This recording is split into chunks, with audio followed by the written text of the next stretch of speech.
3 बजे रात को आप जाग रहे हैं, फोन हाथ में है, मन में 1000 सवाल घूम रहे हैं।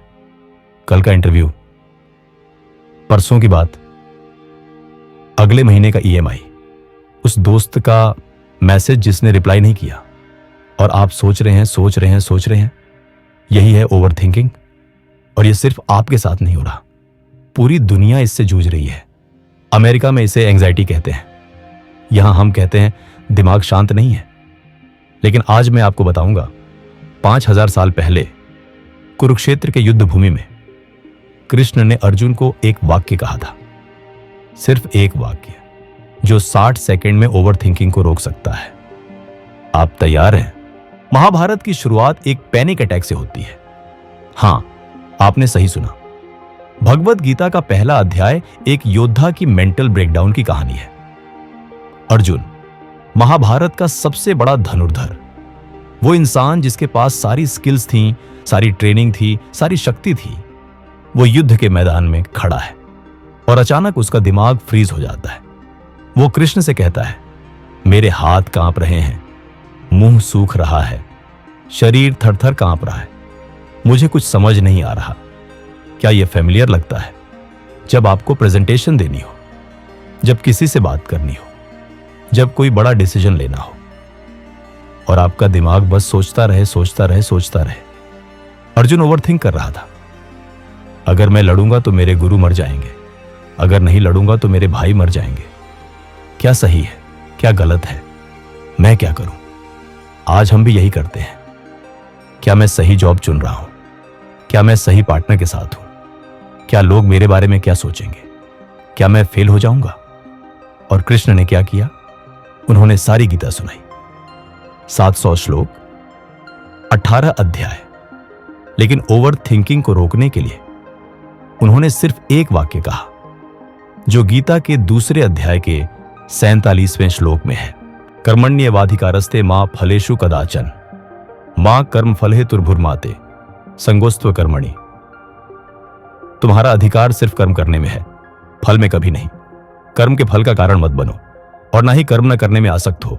बस यही है वो एक वाक्य। अब आप सोच रहे होंगे, ठीक है, ये तो हम सब जानते हैं, कर्म करो, फल की चिंता मत करो, लेकिन ये ओवर थिंकिंग कैसे रोकेगा? सुनिए ध्यान से, क्योंकि यह सिर्फ मोटिवेशनल कोट नहीं है, यह एक साइकोलॉजिकल सॉल्यूशन है। ओवर थिंकिंग क्यों होती है? क्योंकि हम फ्यूचर के रिजल्ट्स के बारे में सोचते रहते हैं। क्या होगा अगर मैं फेल हो गया? क्या होगा अगर लोग हंसे?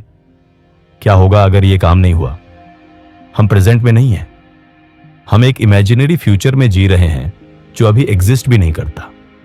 कृष्ण कह रहे हैं, तुम जो अभी कर सकते हो वो करो, जो तुम्हारे कंट्रोल में है उस पर फोकस करो, बाकी सब छोड़ दो। ये सिर्फ फिलॉसफी नहीं है, मॉडर्न साइंस भी यही कहती है। स्टैनफोर्ड यूनिवर्सिटी की एक रिसर्च में पाया गया कि जो लोग एफर्ट पर फोकस करते हैं ना कि रिजल्ट्स पर, उनका स्ट्रेस लेवल कम होता है और सेटिस्फैक्शन ज्यादा होती है। MIT ने डिस्कवर किया कि ओवर थिंकिंग एक्चुअली आपकी डिसीजन मेकिंग एबिलिटी को कमजोर करती है। जितना आप सोचते हैं उतना ही कंफ्यूज्ड होते हैं। तो कृष्ण का सॉल्यूशन क्या है? बहुत सिंपल, अपना अगला स्टेप लो, बस। अब मैं आपको एक प्रैक्टिस बताता हूं, जिसे मैं कहता हूं कृष्णाज 60 सेकंड रिसेट।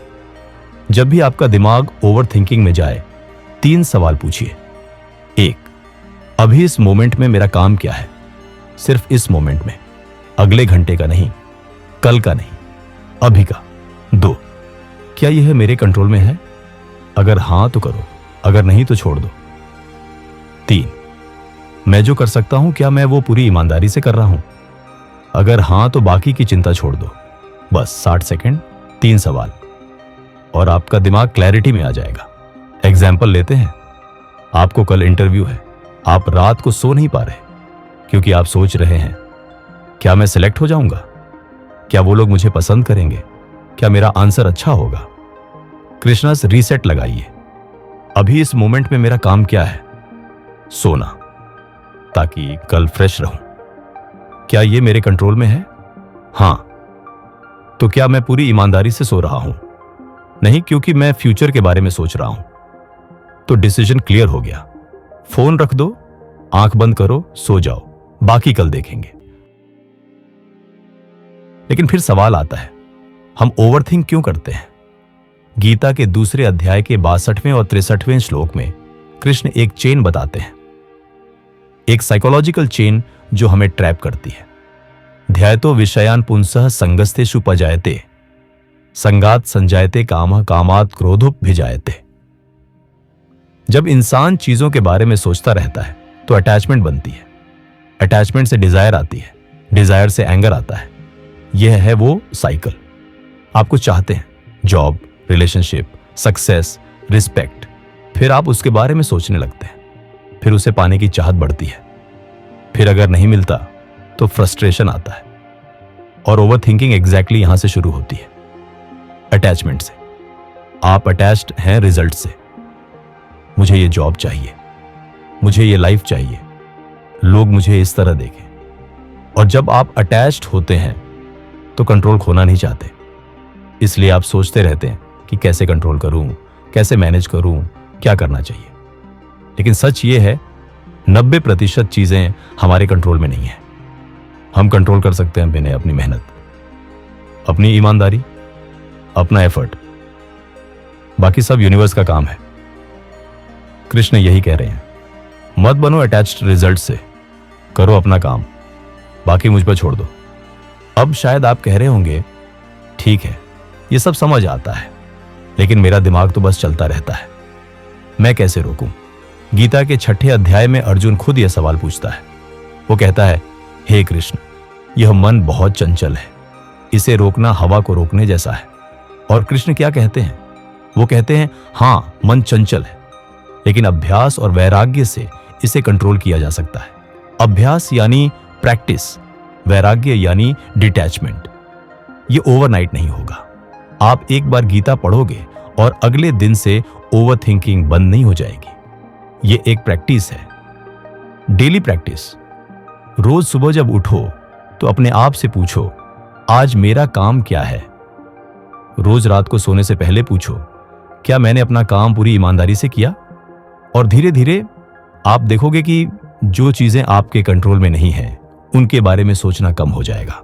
आज की जनरेशन को मंक मोड कहते हैं। सोशल मीडिया से डिटॉक्स करना, फोन से ब्रेक लेना, फोकस करना, डिसिप्लिन बनाना। लेकिन ये कोई नई बात नहीं है, यही तो गीता 5000 साल से कह रही है।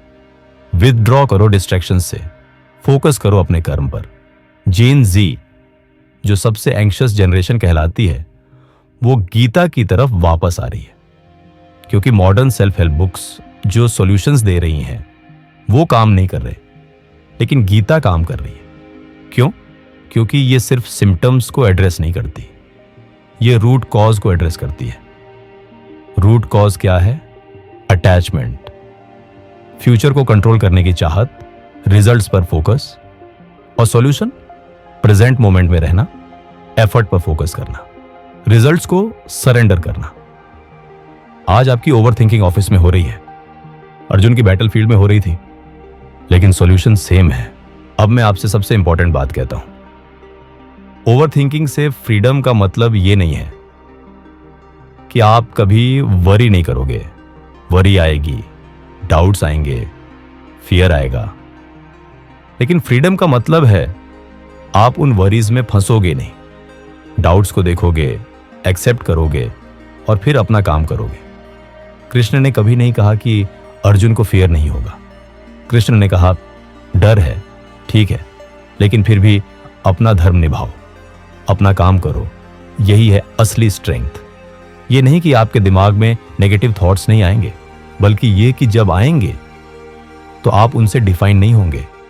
आप कहोगे, हां, ये थॉट आया, but this is not who I am, मैं अपना काम करूंगा। तो आज से यह प्रैक्टिस शुरू कीजिए। जब भी ओवरथिंकिंग शुरू हो, 60 सेकंड्स रुकिए, 3 सवाल पूछिए। 1, अभी मेरा काम क्या है? 2, क्या यह मेरे कंट्रोल में है? 3, क्या मैं पूरी ईमानदारी से कर रहा हूं? और फिर एक्शन लीजिए, बिना रिजल्ट की चिंता किए। कृष्ण ने अर्जुन से कहा था, उठो, लड़ो, अपना धर्म निभाओ। आज वो आपसे कह रहे हैं, उठो, करो अपना काम, बाकी मुझ पर छोड़ दो। ओवरथिंकिंग में फंसे रहोगे, या एक्शन लोगे, डिसीजन आपका है।